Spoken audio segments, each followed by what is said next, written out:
একটা ব্রয়লার কতদিন চালানো যাবে বা একটা ব্রয়লার থেকে কতদিন সার্ভিস পাওয়া যাবে তা নির্ভর করে ব্রয়লারে কী ধরনের পানি ব্যবহার করা হচ্ছে তার উপর। আমরা যদি ব্রয়লারে ট্রিটমেন্টকৃত ফিড ওয়াটার ব্যবহার করি, সেই ক্ষেত্রে ব্রয়লারের ভিতরে স্কেল জমার প্রবণতা কম দেখা দেয় এবং স্লাস কম হয়। সেক্ষেত্রে টিডিএস এর পরিমাণ কম থাকে এবং পিএস এর পরিমাণটাও মাত্রার মধ্যে থাকে। সেই ক্ষেত্রে আমরা দীর্ঘদিন ধরে ব্রয়লার থেকে সঠিক পরিমাণে বেনিফিট পেতে পারি। আর যদি ব্রয়লারে ট্রিটমেন্ট ছাড়া পানি ব্যবহার করি এবং সেই পানিতে যদি টিডিএস এর পরিমাণ বেশি থাকে, পিএস এর পরিমাণ অনিয়ন্ত্রিত থাকে বা অন্যান্য যেসব প্যারামিটার থাকে সেই প্যারামিটারগুলো যদি আনব্যালেন্স থাকে, সেই ক্ষেত্রে সেই ব্রয়লারটা দ্রুত নষ্ট হয়ে যাওয়ার প্রবণতা দেখা যায়।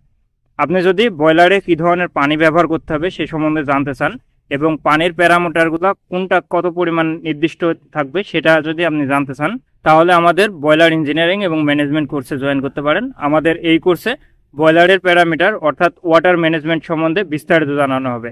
এর পাশাপাশি ব্রয়লার সম্বন্ধে যা কিছু জানা দরকার, ব্রয়লারের অ্যাডভান্স যে সকল জ্ঞান একজন ইঞ্জিনিয়ারের, একজন অপারেটরের বা ম্যানেজমেন্ট লেভেলের পার্সনের জানা দরকার, সবগুলোই জানানো হবে। আপনি যদি এই কোর্সে এনরোল করতে চান তাহলে 017-55-74-81-19 এই নাম্বারে কল দিয়ে যোগাযোগ করুন অথবা ডিরেক্ট বিকাশে 1000 টাকা সেন্ড করে তারপরে কল দেন। ধন্যবাদ।